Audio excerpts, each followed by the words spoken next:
تو اس پر دوسرے واقعے کو قیاس نہیں کیا جا سکتا. جیسے یہاں پر جو ہے مصنف اور ایک مثال دے رہے ہیں جو حضور صلی اللہ علیہ وسلم کے ساتھ مخصوص تھی. تہجد کی نماز آپ صلی اللہ علیہ وسلم پر فرض تھی، لیکن قرآن نے اس کو آپ کی خصوصیت قرار دیا ہے. نافلۃ لک، غالباً سورہ مزمل کی آیت ہے، یہ آپ کے لیے ایک ایکسٹرا نماز ہے، اس لیے کسی دوسرے شخص پر نماز تہجد فرض قرار نہیں دی جا سکتی. اسی طرح قرآن نے شہادت کا نصاب 2 مرد یا 1 مرد 2 عورتوں کو مقرر کیا ہے، لیکن آپ صلی اللہ علیہ وسلم نے حضرت خزیمہ رضی اللہ تعالیٰ عنہ کی تنہا شہادت کو 2 کے قائم مقام کر دیا. اب حضرت خزیمہ رضی اللہ تعالیٰ عنہ کی تنہا شہادت 2 کے قائم مقام ہو سکتی ہے، تو جو ہے حضرت ابو عبیدہ بن جراح رضی اللہ تعالیٰ عنہ کی بھی 2 کے قائم مقام ہو سکتی ہے، حضرت زبیر بن عوام کی بھی ہو سکتی ہے. لیکن ایسا نہیں ہوگا، کیونکہ ایک خاص واقعے کی بنیاد پر اللہ کے رسول صلی اللہ علیہ وسلم نے حضرت خزیمہ رضی اللہ تعالیٰ عنہ کو یہ خصوصیت بخشی کہ آپ کی ایک کی گواہی 2 کے برابر ہوگی.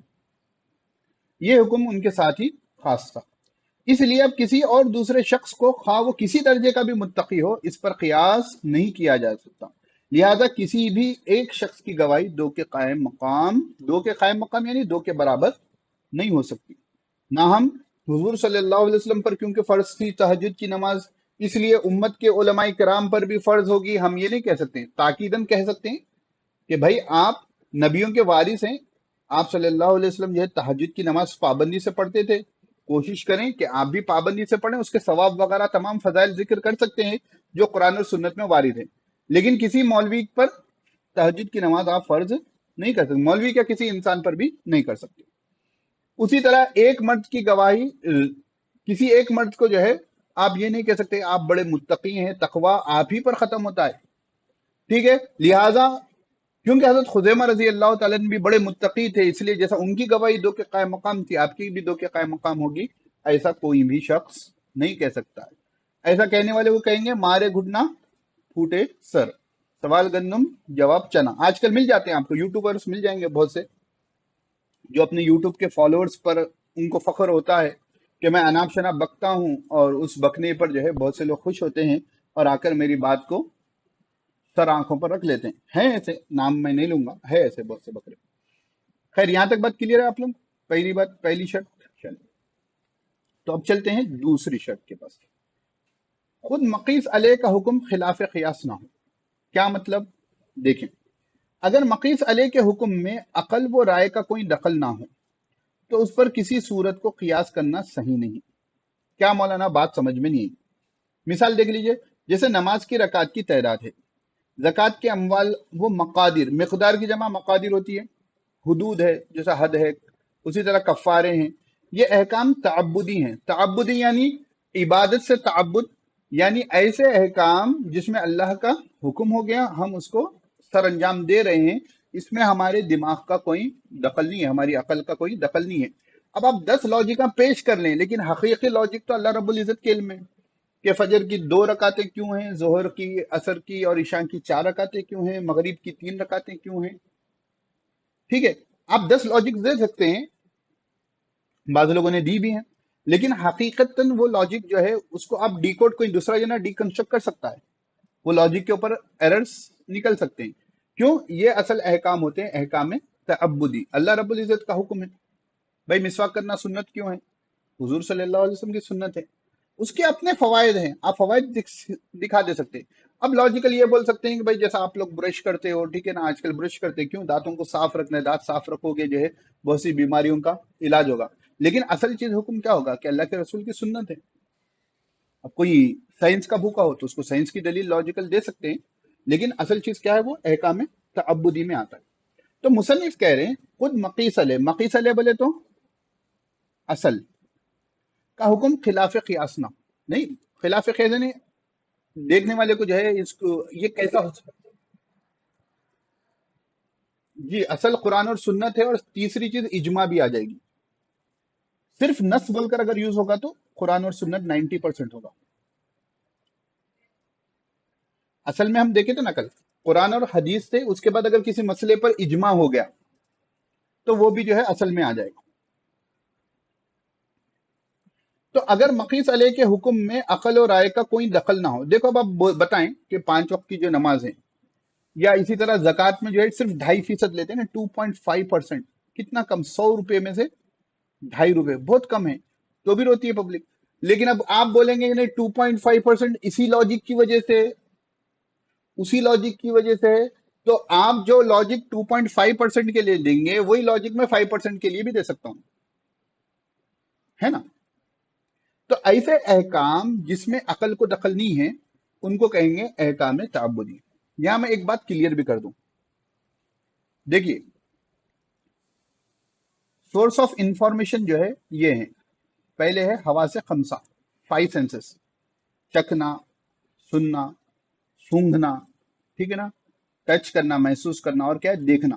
یہ کیا ہے، حواس خمسہ ہے، جس سے آپ کو کسی چیز کا ادراک ہوتا ہے، نالج آپ حاصل کر سکتے ہیں۔ اس کے بعد میں تھوڑا ایروس نیچے آ رہے ہیں تو اوپر ہی لے لیں گے، اس کے اوپر جو آتی ہے آپ کی عقل آتی ہے۔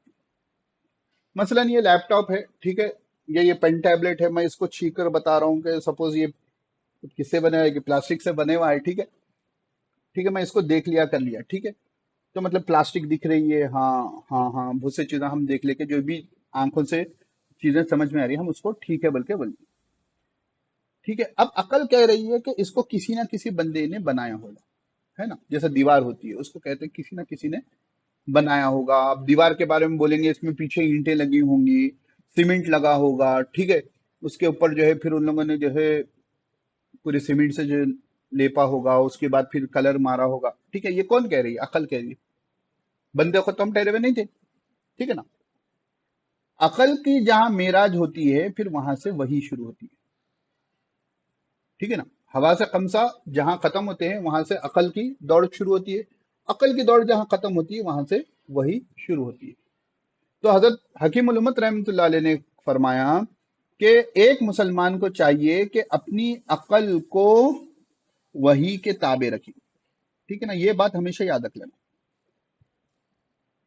بے لگام گھوڑا بنا کر اپنی عقل کو نہیں چھوڑنا چاہیے، عقل کو کس کے تابع رکھنا ہے؟ وحی کے تابع کرنا۔ اللہ رب العزت نے کہہ دیا کہ فجر کی 2 رکعتیں ہیں، آپ کو سمجھ میں آؤ یا نہ ہو آپ کو ماننا ہے۔ ظہر اثر کی 4 رکعتیں ہیں اور وہ بھی سری ہیں، آپ کو ماننا ہے۔ مغرب کی 3 رکعتیں ہیں، جہری ہیں، آپ کو ماننا ہے۔ عشاء کی 4 رکعتیں ہیں، جہری ہیں، آپ کو ماننا ہے۔ ہفتے میں ایک دن جمعہ آئے گا، جمعے میں ظہر کی جگہ جمعے کی نماز پڑھی جائے گی، 2 رکعتیں ہوں گی، جہری ہوگی، یہ سب کیا ہے؟ احکام تعبدی ہے۔ سال میں ایک مرتبہ جو ہے آپ کو قربانی دینا ہے، تو اس دن جو ہے خون بہانا اللہ رب العزت کو بہت پسند ہے، احکام تعبدی ہے۔ بات سمجھ میں آ رہی؟ تو جو بات وہی سے آ گئی ہے وہاں پر اپنے عقل کے گھوڑے دوڑانے کی ضرورت نہیں ہے۔ دیکھیے ہر ایک کی عقل کا معیار بھی الگ ہوتا ہے، ٹھیک ہے، میری عقل کا معیار کچھ الگ ہوگا، آپ لوگوں کی عقل کا معیار کچھ الگ ہوگا، کسی کا مجھ سے زیادہ ہوگا، کسی کا میرے برابر ہوگا، کسی سے میرا کم سے ہوگا۔ اب میں جو لائن میں لگا ہوا ہوں وہ لائن میں میری عقل تھوڑی زیادہ چلے گی تجربے کی بنیاد پر، آپ کی عقل، آپ لوگ جس لائن میں لگے ہیں اس میں زیادہ چلے گی، ہے نا۔ تو ہر ایک کی عقل جو ہے، اگر آپ عقل کو معیار بناؤ گے تو کس کی عقل کو معیار بناؤ گے؟ اس لیے عقل کی بھی اپنی لیمیٹیشنز ہوتی ہیں، اس کے بعد اوپر جو آتی ہے وہ وہی آتی ہے۔ بات کلیئر ہے؟ بات سمجھ میں آ گئی؟ ہاں، علماء کرام جو ہے ہر مسئلے کے بارے میں لاجیکل آنسرز دیے، یعنی قرآن کے احکام عقل کی روشنی میں، حکیم الامت رحمۃ اللہ علیہ کی کتاب ہے، اچھی کتاب ہے، پڑھنی چاہیے۔ لیکن یہ بات یاد ذہن میں رہنی چاہیے کہ اصل اللہ کا حکم ہو گیا مان لینا۔ وہ کتابیں اس لیے لکھی گئی ہیں کہ جو لوگ صرف عقل کے بھوکے رہتے ہیں ان کو بتایا گیا کہ دیکھو لاجیکل بھی دیکھو گے تو آپ کو اسلام کے احکام لاجک کے خلاف نظر نہیں آئیں گے۔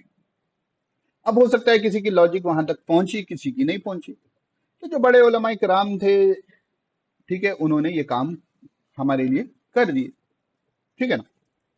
اس کے بعد تیسرے نمبر پر، یہ دوسرا نمبر کلیئر ہے۔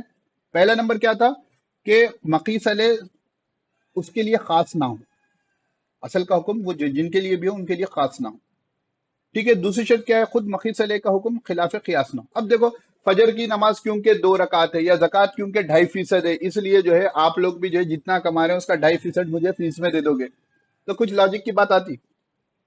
ارے بھائی وہ اللہ رب العزت کا حکم ہے، یہ کیا فیس میں لے لے رہے؟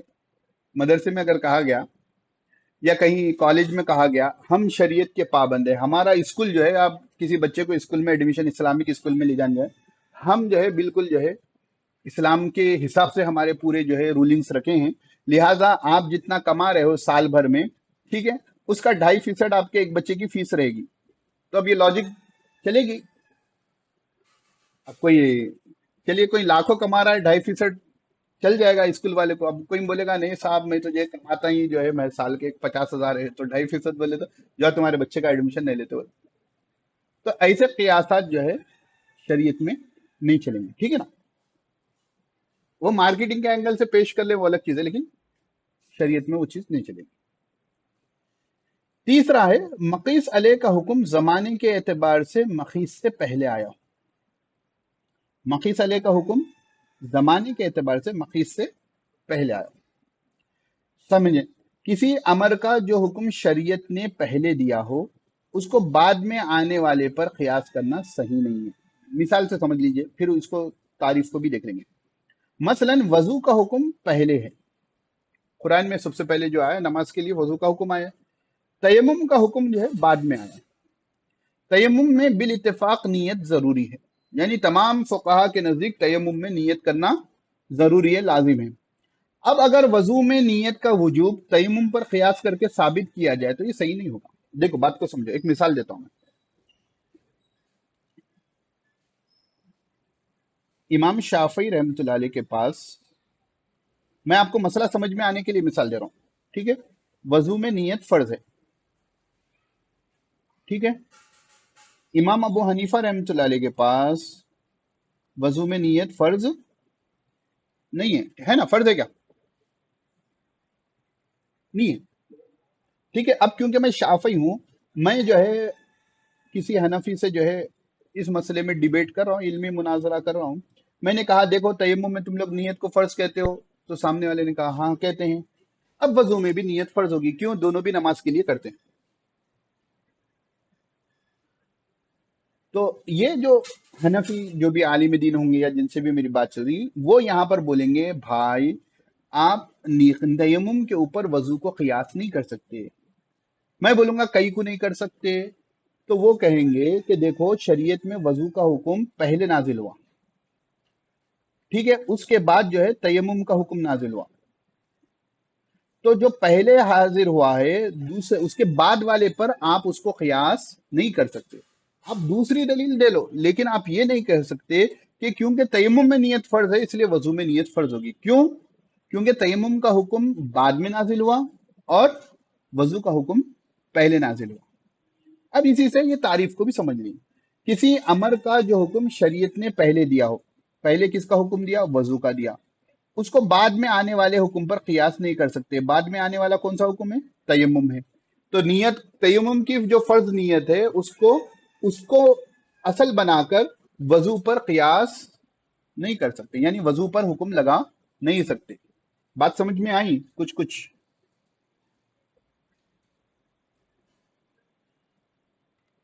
کلیئر یہی ہے بھائی کہ آپ جو ہے یہاں پر کیا کر رہے ہیں، آپ وضو کو آپ بنا دے رہے ہو مقیس، ٹھیک ہے، یا وضو کو کیا بنا دے رہے ہو آپ؟ فرع. اور یہ مثال میں، اور تیمم کو کیا بنا دے رہے ہو آپ؟ مقیس علیہ، یعنی اصل، ٹھیک ہے. اب علت کیا کہہ رہے ہو؟ کیونکہ جو ہے تیمم بھی نماز کے لیے کیا جاتا ہے، وضو بھی نماز کے لیے کیا جاتا ہے، یعنی اگر دونوں بھی ضروری ہیں تو اب یہ علت مشترک ہونے کے بعد جو ہے آپ حکم کیا دے رہے ہو کہ تیمم میں، سوری وضو میں نیت فرض ہے. آپ یہ رزلٹ نکالنا چاہ رہے ہو تو یہ رزلٹ آپ نکالو گے تو یہ غلط ہو جائے گا. غلط ہونے کی وجہ کیا ہوگی؟ کیونکہ شریعت میں پہلے وضو کا حکم آیا ہے، اس کے بعد تیمم کا حکم آیا ہے، تو بعد والے کے اوپر پہلے والے کو قیاس نہیں کر سکتے. اسی لیے آپ تیمم کے مسائل دیکھو گے تو اس میں بہت سی جگہ پر بولیں گے تیمم ٹوٹنے کے لیے کیا چیزیں، کن چیزوں سے تیمم ٹوٹتا ہے. تو ایک تو وہ آ گیا کہ پانی اگر دستیاب ہو جائے تو تیمم ٹوٹ گیا، اور اس کے علاوہ جن چیزوں سے وضو ٹوٹتا ہے تیمم بھی ان چیزوں سے ٹوٹ جاتا ہے. تو یہاں پر وضو پر تیمم کو قیاس کر سکتے ہیں. کیوں؟ وضو کا حکم پہلے آیا.